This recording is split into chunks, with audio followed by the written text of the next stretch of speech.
Well, welcome to the Money Tip Podcast presented by Fully Funded Life. My name is Joe Sangle.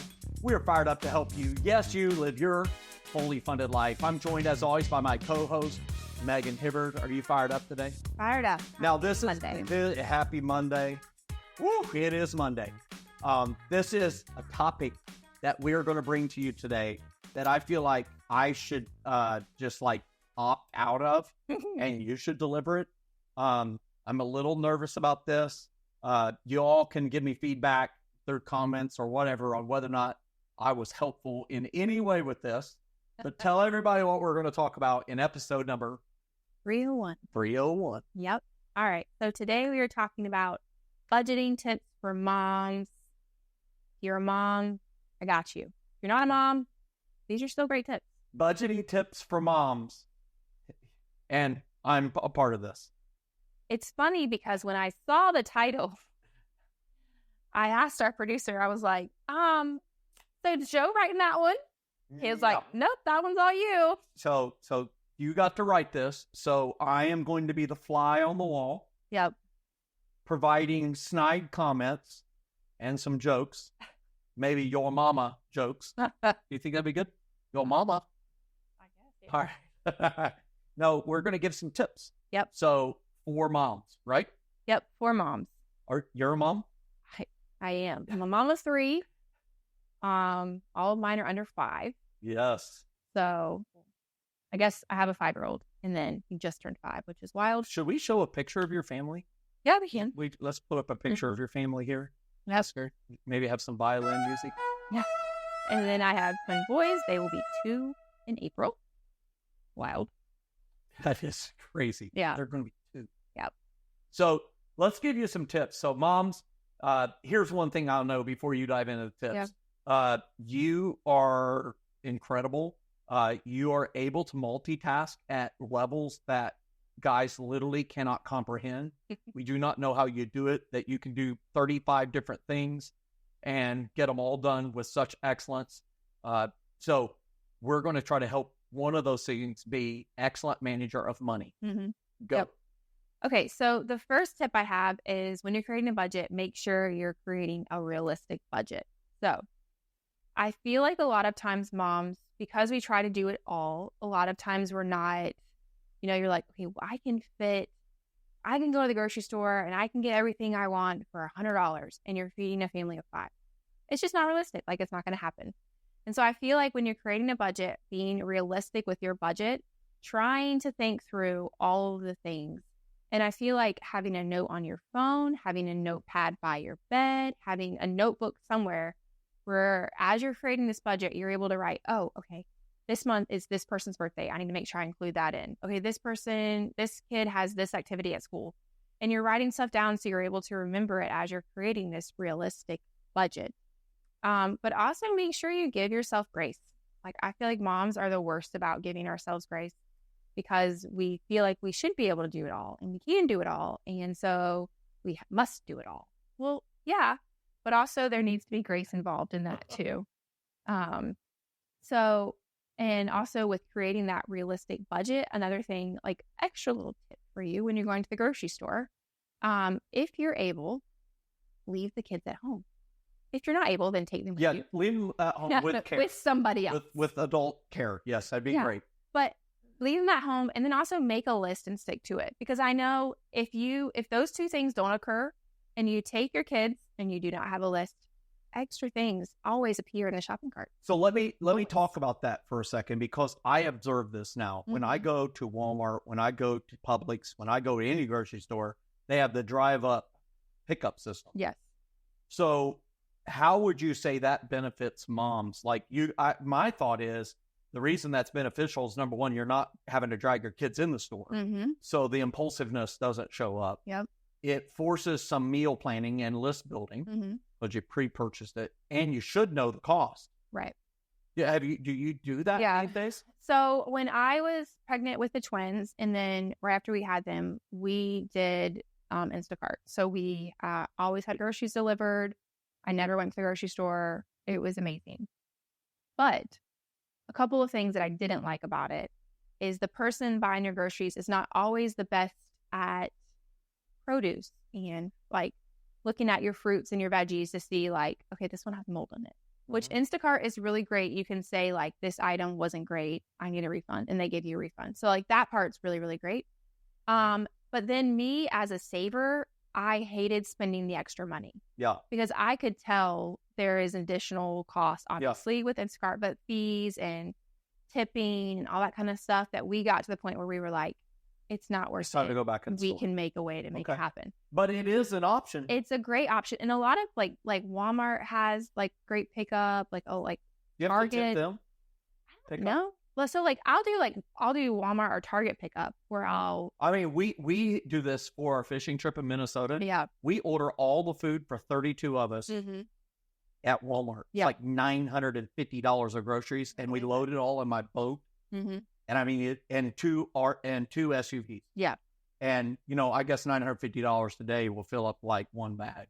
But thanks to inflation. But that's a great tip. What's another tip for the mom? Yeah. So another one is automate.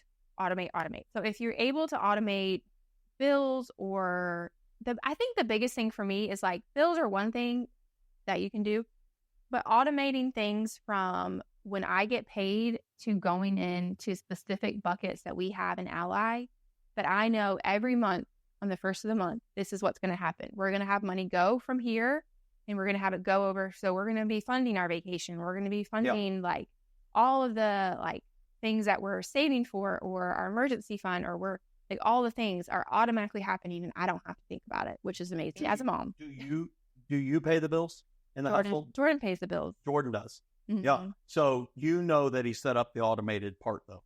Yeah. So we kind of I get the emails for like banking. So I know what all is happening. Yeah. And so we're both in it, so like he might have set up something or paid something, but then I get the email to know, okay, check this one or this happened, so it's like I don't know, that's what works for us. Okay. I like this because I think just to speak into that as an observer teacher is Megan and Jordan have figured out a system that works for them. Yeah. And that's really important, as a mom, as a spouse, managing finances together, having that system and being able to automate. And we always say, looking at the fully funded life ladder, having margin allows you to do the automating. Yeah. Margin allows you to do larger bulk purchases and allows you to do your next thing, which you do every week, which is what? So the next thing is meal planning and bulk cooking. So our family, we do meal planning every week. When? So we usually do it on Sundays. Sometimes do grocery shopping on Sundays. We're trying to get better about doing it on a different day because Sundays are crazy with church and a small group. And so we're trying to switch it to like Saturdays or I don't know. But before we go to the grocery store, I know, and it's written on our calendar, I know what we're having what night. And so I don't have to worry about it. So what are you having tonight? Tonight we are having chicken pesto. Pesto. We're having chicken pesto. And so I know when it gets to 5:00, I don't think about, like, I'm not looking in the fridge thinking, what can I make tonight? I know I have all the ingredients I need for this meal. It takes the worry off of it. It helps me when I go to the grocery store because I'm not just randomly buying. Yeah. So do you have standard, like we have Taco Tuesday. We're recording this on a Tuesday. So I know tonight it's Taco Tuesday. It's going to be that. Now, all the other meals through the week, we vary, but Tuesday, Taco Tuesday. Ours is Fridays. Fridays are always pizza. Okay. And we make homemade pizzas. Ooh. And then Jordan got a pizza oven for Christmas. Ooh. So we're attempting to learn how to cook with that. So that's like our that's the added benefit of meal planning is being able to look forward to it. Yeah. That's great. It's fun. Logan gets to stay up past his normal bedtime. We get to make pizza together. He loves it. Get to watch a movie together. Yeah. So awesome. It's fun. And so your next tip for moms is to shop smart. So looking for sales, coupons, comparing prices, all that kind of stuff. Like, can you buy generic? That's the thing I love about Aldi is because everything, most of the time I'm not buying like name brands. They have very few name brands. They have a few Coke products. They have some random things, like every now and then you can find an Oreo or a Cheez-It, you know, like. Yeah. And I've actually gotten used to Aldi food where I prefer it. Like, I just know, I don't know, like when I go to buy name brand things, I love Aldi. Cannot say enough nice things. We have one more that you'd like to share. Yes. What's that? So I think the really biggest one is getting organized. So creating a system that works for you and your family, finding consistent time to review spending and budgeting, but really like finding a way to track your spending. But ultimately for me, it's a notepad, a whiteboard, something like that, where I know on the side of our fridge, we have a whiteboard that says every day of the week, and I can write out. So then everyone in our household knows what we're having for dinner.